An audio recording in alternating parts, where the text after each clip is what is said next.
तो भगवान बुद्ध जी के धर्म में भगवान बुद्ध जी हमें ये दुख के बारे में बताते हैं, क्योंकि इस दुनिया में जो लोग ज्ञानी हैं, जो लोग प्रज्ञावान हैं, बुद्धिमान हैं, लोगों को दुख के बारे में महसूस होता है। उनको ऐसे सवाल उनके जीवन में उठता है कि ये दुख क्यों जीवन में, एवं ये दुख से कैसे बच सकते, ये ज्ञानी लोगों का सवाल है। तो ज्ञान होना चाहिए इतना जीवन के बारे में सोचने की, नहीं तो सिर्फ हम खाते हैं, पीते हैं, दोस्तों के साथ रहते हैं, इसके बाद उनको पूरा जीवन भर गए, तृप्त होते हैं, इसके अलावा कुछ कुछ नहीं चाहिए। ज्ञान नहीं, ज्ञान है तो जीवन में इससे आगे, इससे ज़्यादा कुछ सोच सकते हैं कि ये जीवन में वो थोड़ा बहुत खुशी मिलता है, सुख मिलता है, फिर भी ये जीवन दुख से भरे हुए।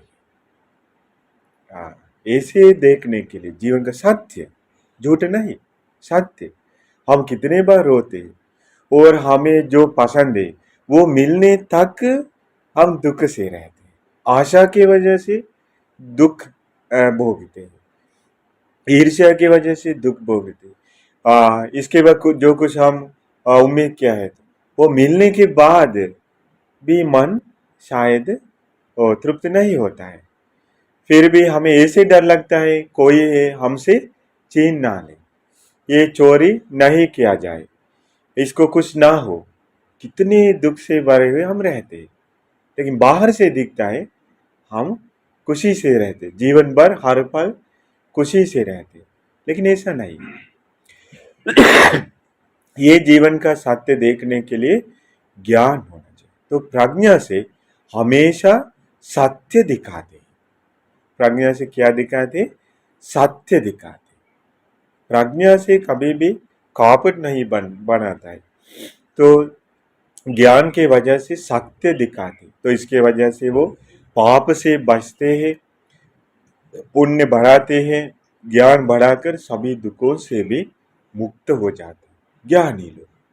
तो जो लोग विमुक्ति पाली सभी लोग ज्ञानी है, सभी लोग ज्ञानी है। तो अरहंत सभी भिक्षुंग उपासक उपासिका जो लोग निर्वाण प्राप्त किए, सभी लोग ज्ञान बढ़ाकर जीवन का सत्य देख लिया। तो इसलिए ये धर्म भगवान ने कहा पඤ्ඤावत तस्यायन धम्मो नायन धम्मो दुप्पඤ्ඤास, ये धर्म ज्ञानी लोगों के लिए है, में अज्ञानी लोगों के लिए नहीं है, भगवान ने कहा। तो भगवान का ये महा गंभीर सुंदर सुख देने वाला ये धर्म कौन से लोगों के लिए, ज्ञानी लोगों के लिए, जो जीवन का अर्थ ढूंढने वाले, अर्थ उनको देखना पसंद है, अर्थ ढूंढने वाले ज्ञानी लोग। तो एक बार ऐसे सुंदर घटना घटी, तो इसके वजह से मैं बताए। तो भगवान के पास एक में उपासक, वो एक्चुअली गांव का मुखिया का नाम है गामनी। ये उपासक एक्चुअली वो भगवान देखने के लिए आया है, आकर भगवान को वंदना करके एक और बैठ गए। बैठकर वो भगवान से पूछा कि भगवान मुझे दुख के बारे में बताए। आजकल ऐसे लोग पूछते हैं क्या? नहीं ना, पूछते हम कैसे बीमार के बिना हमेशा जी सकते, जो कभी भी हमें नहीं मिलता है। हर जो कुछ उत्पन्न हुआ है तो सब कुछ नष्ट होने का स्वभाव में है। ये शरीर मांस खून हड्डी चमड़ी बाल आदि से बनाए गए ये शरीर में, वो भगवान ने कहा ये लाइक जैसा पक्षियों का घर जैसा, मतलब छोटा घर में वो नेस्ट में अंडा डालते हैं हमेशा, वैसे ये शरीर में बीमारी उत्पन्न होता रहता है, ये शरीर का स्वभाव है। इस प्रकार शरीर मिलने के बाद हम बीमार के बिना जीने के लिए सिर्फ सोचेंगे तो ऐसे कोई नहीं है। उन्होंने पूछा, ऐसे ही कुछ नहीं, उन्होंने पूछा दुख के बारे में बताएं, जो ज्ञान से देखना पड़ता है। तो भगवान ने जो दुख देखते हैं, दुख जानते हैं, दुख से मुक्त हुए हैं, दूसरों को दुख के बारे में समझाने के लिए, दुख से मुक्त होकर जो पाना चाहिए, जो विमुक्ति के बारे में बताने वाला एक ही शास्त्र तथा भगवान बुद्ध एक सुंदर कारण बताया। उन्होंने कहा, मुझे तो बहुत पसंद आता है जैसे भगवान बात करते, तो आज भी हम वैसे ही पढ़ सकते हैं किताब में। तो उन्होंने कहा, गामनी, अगर मैं अतीत के बारे में, अतीत कारणों लेकर आपको दुख के बारे में बता देंगे तो आपको संदेह होगा कि सच में अतीत काल में इसे दुख, इसकी वजह से दुख उत्पन्न हुआ है क्या, याद नहीं ना, भूल गए हैं, तो आपको शक आएगा। अगर गामनी में भविष्य के बारे में, भविष्य के कारणों लेकर ऐसे दुख उत्पन्न होता है बता देंगे तो आपको शक उत्पन्न होगा कि भविष्य में ऐसा होगा क्या। गामनी, आप जहां बैठा हुआ है उधर इसी आसन पर बैठकर दुख बोध करने के लिए मैं आपको बता दूं। मस्त है ना। तो ऐसे महाज्ञानी भगवान से ज्ञान के बारे में पूछेंगे तो भगवान विचित्र धर्म बता दें। इसके बाद भगवान ने कहा, गामनी, आपको क्या लगता है आपके गांव में, किसी गांव में ऐसे लोग हैं क्या जिसकी मृत्यु के वजह से या जिसको कोई दंड मिलने की वजह से, नहीं तो ऐसे कुछ दुर्घटनाएं की वजह से उनके जीवन में जो होता है आपको दुख उत्पन्न होता है, परेशानी लगता है, ऐसे लोग इस गांव में है क्या, ऐसे है क्या आप लोगों को, आप लोगों के गांव में जो लोग जिन लोगों को कुछ होएंगे तो राजा दंड देंगे तो, एक्सीडेंट होंगे तो, नहीं तो कुछ लोग मर जाएंगे तो, बीमार में पड़ जाएंगे तो आपको दुख आने वाले, चिंता उत्पन्न होने वाले, ऐसे लोग हैं क्या। गामनी ने कहा, हाँ भगवान, इस गांव में, हमारे गांव में, मेरे गांव में ऐसे लोग हैं जिनको कुछ होएंगे तो, कुछ प्रॉब्लम आएंगे तो, बेइज्जत होएंगे तो, नहीं तो उनका धन संपत्ति किसी के द्वारा छीन ले जाएंगे तो मुझे बहुत दुख उत्पन्न होता है, चिंता उत्पन्न होता है, तो मुझे बहुत परेशानी लगता है, ऐसे लोग हैं। भगवान ने पूछा, क्या गामनी, आपके गांव में ऐसे लोग भी है क्या जिनको कुछ होएंगे तो, मर जाएंगे तो, बर्बाद हो जाएंगे तो, बेइज्जत होएंगे तो भी आपको कुछ फर्क नहीं पड़ता, इस कान से सुनता है, इस कान से निकल जाता है, कोई दुख नहीं उत्पन्न होता है, कोई फर्क नहीं पड़ता है, ऐसे लोग भी है क्या। उन्होंने कहा, हाँ, इसी गांव में ऐसे लोग भी भगवान है जिनको कुछ होएंगे तो, बेइज्जत होएंगे तो, नहीं तो धन संपत्ति में किसी के द्वारा में लूट में ऐसा करेंगे तो हमें कुछ नहीं लगता है, इस कान से सुनता है, इस कान से निकल जाता है, कोई फर्क नहीं पड़ता, इसे लोग भी है। भगवान ने पूछा, गामनी, ये कारण क्या है, कारण क्या है। कुछ लोगों को कुछ होएंगे तो आपको बहुत फर्क पड़ता है, प्रॉब्लम होता है, कुछ लोगों को कुछ होएंगे तो आपको कुछ प्रॉब्लम नहीं, फर्क नहीं पड़ता, दुख नहीं होता, कारण क्या है गामनी। गामनी ने कहा, भगवान, इसका कारण यही है जिनके प्रति मेरे मन में छंद राग है, उनको खुश होएंगे तो मुझे बहुत दुख उत्पन्न है, जिनके प्रति छंद राग नहीं तो, आशा नहीं तो, तृष्णा नहीं है तो उनको कुछ भी हो जाए मुझे कोई फर्क नहीं पड़ता, यही है कारण। तो भगवान बताते हैं, गामनी, यही है दुख का कारण, यही है दुख का प्रत्यय हेतु। वो क्या है? छंद राग, ये तृष्णा। ये छंद राग की वजह से ही दुख उत्पन्न होता है। जिन जिन चीजों से हमें छंद राग है, उसी उसी सी चीजों से दुख उत्पन्न होता है। जिन जिन चीजों से हमें छंद राग नहीं है, तो उससे दुख उत्पन्न नहीं होता है। तो दुख उत्पन्न होने का कारण छंद राग। तो हमारे जीवन में जितना छंद राग बढ़ गए है, उतना दुख भी बढ़ गए हैं, दिखता नहीं। एक दिन आएगा चीजों से अलग होने का दिन, नहीं तो जिससे हम प्यार कर रहे उनको कुछ होने का दिन। उस दिन हमें पता कर सकते हम कितना प्यार किए हैं, इसके वजह से हमारे दिल कितना में जलने लगता है, मतलब दुख की वजह से दर्द करने लगता है। तो उस समय हम पता कर सकते तृष्णा के वजह से हमें कितना पीड़ा उत्पन्न होता है। अगर ये तृष्णा परिपूर्ण रूप से हमारे जीवन से नष्ट हुआ है, तो किसी चीज से ऐसी तृष्णा नहीं है, तो हमें कभी भी किसी चीज को कुछ भी हो जाए, हमें कभी भी दर्द नहीं होता है, दुख नहीं उत्पन्न होता, परेशान नहीं होता है, वो सुकून से रह सकते हैं। तो तृष्णा के वजह से दुख होता है।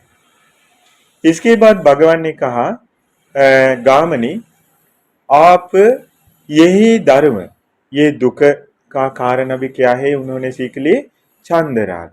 हेतु क्या है? छंद राग। मूल क्या है? छंद राग। ये धर्म आपने जो अभी अभी सीख लिया है, ये धर्म अभी अतीत काल में जो घटनाएं घटे उसमें डालकर देखिए। यही धर्म भविष्य में डालकर देखिए कि अतीत काल में दुख उत्पन्न हुए हैं, तो ये सब इसी के कारण से उत्पन्न हुए हैं। अभी देखिए भविष्य के समय जो कुछ दुख उत्पन्न होंगे, तो ये सारे के सारे दुख इसी के वजह से उत्पन्न होगा। अभी डाल कर देखिए, अतीत अनागत में हो ऐसे करके देखिए। ये गामनी बहुत ज्ञानी है, इसीलिए ही दुख के बारे में पूछा। नहीं तो किसी को दुख के बारे में बताए समझ में भी नहीं आते, क्यों दुख के बारे में बताए, हमें सुख के बारे में बताओ, ऐसे कहते हैं आजकल लोग। तो इसीलिए उन्होंने कहा, भगवान मुझे एक बेटा है चिरवासी, ये बेटा दूर हॉस्टल में रहता है, तो शायद एक महीने में एक बार या हफ्ते में वीकेंड में मैं उनको घर पर लेकर आने के लिए एक मैं दास को भेजता हूँ, एक नौकर को भेजता हूँ, एक पुरुष को भेजता हूँ। अगर ये पुरुष वापस आना लेट हो जाएंगे तो मुझे इतना डर लगता है, इतना मुझे परेशानी लगता है कि मुझे मेरा बेटा को कुछ ना हो। पूरा बेटा देखने तक अच्छे से नहीं बैठ सकता है, अच्छे से नहीं रह सकता, बहुत दर्द करता है। अभी मुझे समझ में आता है ये क्यों ऐसा होता है, छंद राग की वजह से। कौन कहते हैं? गांव में। तो देखिए मुझे लगता है वो तो जीवन के थ्रू जीवन में ये दुख देख रहा था, हमेशा ये दुख उत्पन्न होता है, हमेशा पीड़ा करता है, तो हम कितना अच्छे से रहने की कोशिश करें, समय समय पर दुख करें। ये दुख का कारण क्या है, क्यों दुख उत्पन्न होता है? उनको बहुत ये सवाल उठ रहा था मन में, इसके वजह से भगवान से पूछा क्यों ये दुख उत्पन्न हो। दुख के बारे में, दुख जैसे उत्पन्न हो रहे उसके बारे में बताए। तो वो अभी देखता है अपने जीवन में हर घटना में दुख क्यों उत्पन्न होता है, छंद राग की वजह से, तृष्णा की वजह से। इसके बाद भगवान एक सुंदर और कारण दिखाते कि गामनी आपकी बेटा की मम्मी के बारे में सोचिए, वो कौन है?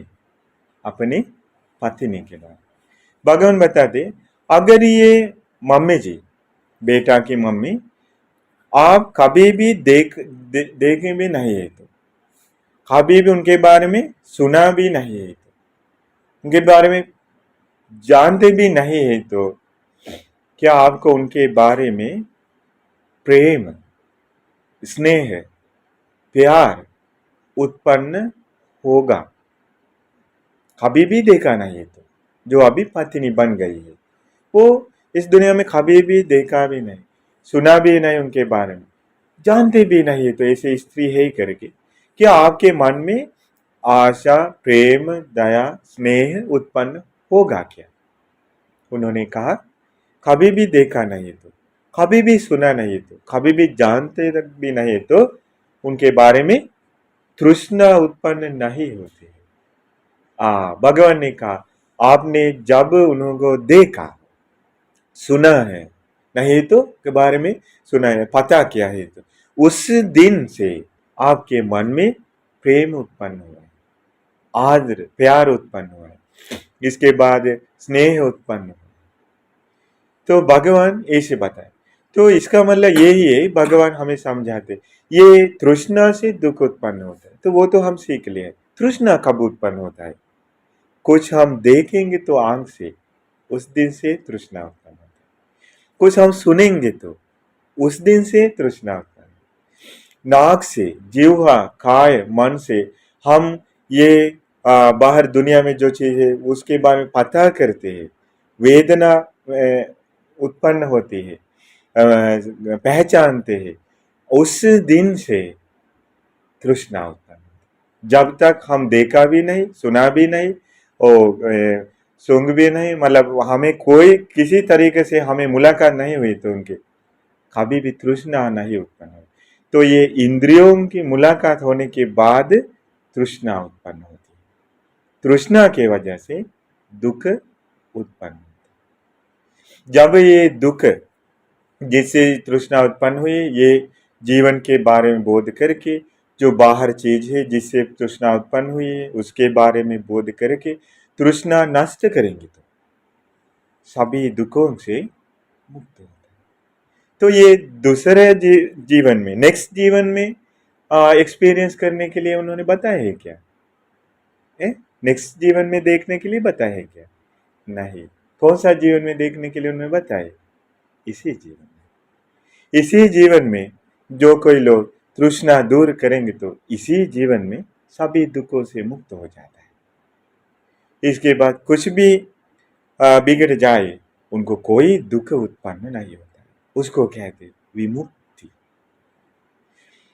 तो ये विमुक्ति के बारे इस प्रकार सुनते समय एक सुंदर एक घटना याद आता है कि एक बार सारिपुत्र अरहंत बंते जी धर्म प्रवचन देते समय भिक्षुओं को ऐसा कहने लगा कि भिक्षु, मेरे जीवन में ऐसी कुछ भी चीज नहीं है जिसको कुछ होते समय, बर्बाद होते समय, नष्ट होते समय, बदल जाते समय मेरे मन में दुख उत्पन्न होने वाला कुछ भी चीज नहीं है इस दुनिया में। उस समय आनंद बंते जी पूछते हैं कि सारिपुत्र बंते जी, तो इसका मतलब क्या है कि अगर हमारे शास्त्र को कुछ होंगे तो क्या आपको दुख उस समय भी नहीं उत्पन्न होगा? उन्होंने पूछा, क्योंकि शास्त्र से पढ़कर कोई नहीं है। उस समय सारिपुत्र बंते ने कहा, आनंद, अगर हमारे शास्त्र को भी कुछ हो जाएंगे तो मेरे मन में दुख उत्पन्न नहीं होता है। फिर भी मुझे ऐसा विचार आएगा कि ये भगवान बुद्ध जी इस दुनिया में जनरली बहुत लोगों के लिए हित सुख के लिए होता है, तो अगर भगवान बुद्ध और बहुत समय तक जिएंगे तो बहुत सारे लोगों के लिए हित सुख के लिए होगा, ऐसे विचार आएगा। और भगवान जी रहे हैं तो कितना अच्छा है, लेकिन अभी पर नहीं रह पा रहे, ऐसे होगा, दुख नहीं, विमुक्ति। हमारे जीवन हर कदम में डर, कुछ हो जाए, घर पर जाते समय घर वालों को कुछ होंगे, हम कैसे सहन कर सकते? बच्चा चले गए, वापस नहीं आएंगे तो हम कैसे देख सकते? ऐसी घटनाएं कभी भी ना मिले, लेकिन एक मिलने का दिन आएगा। पड़ोसियों को, हम स्कूल वापस आए, पड़ोसियों को कुछ हुआ है, वो लाश लेकर आए घर पर, ये कितने कुछ भी हो सकता है ना। हमारे दिल में हमेशा डर पैदा होता है, डर की मार रहती। सुबह उठते समय घर को क्या हुआ, गाड़ी को क्या हुआ, धन दौलत को क्या हुआ देखना पड़ता है, पता नहीं रात में क्या हुआ, रात भर क्या होगा पता नहीं, पत्नी अकेले घर पे रहेंगे तो कुछ होगा पता नहीं, बच्चों अकेले रहेंगे तो कुछ होगा पता नहीं, हम अकेले दूर जाकर वापस आने तक डर लगता है कि क्या होगा, कुछ होगा। ये तृष्णा की वजह से हम कितना डर के मारे रहते, फिर भी हमें लगता है ये जीवन खुशी से भर गए हैं, हर पल हर वक्त खुशी से हम रहते हैं। लेकिन हर पल हर वक्त तृष्णा से उत्पन्न हुए दुख से हम रहते, डर से रहते। सही है ना? तो इसीलिए ये सुंदर धर्म भगवान बताए महाज्ञानी लोगों को। तो जिन लोग ये धर्म सुनकर वो उनको ये पता करने के बाद उनको एक ही चीज चाहते थे कि ये तृष्णा नष्ट करना चाहिए। इसीलिए वो लोग शील समाधि प्रज्ञा बढ़ाकर ये जिससे तृष्णा उत्पन्न होता है भगवान वर्णन करके बताए। आंख कान नाक जिह्वा काय मन से तृष्णा उत्पन्न होती है, रूप शब्द गंध रस स्पर्श चेतना से मतलब विचार से उसके प्रति तृष्णा उत्पन्न होती है। इसके बाद वेदना से तृष्णा उत्पन्न होती है। ये सभी चीजों से हम आसक्त होते हैं। तो इसका यथार्थ सत्य देखेंगे तो कि ये सब हेतु से उत्पन्न होते हैं, हेतु नष्ट होते समय नष्ट होने वाले चीजें हैं, इसीलिए अनित्य है, मेरा नहीं है, मैं नहीं हूँ, मेरा आत्मा नहीं है करके सत्य अपने ज्ञान बढ़ाकर देखेंगे तो उस समय उसके प्रति जो तृष्णा थी वो परिपूर्ण रूप से नष्ट हो जाती।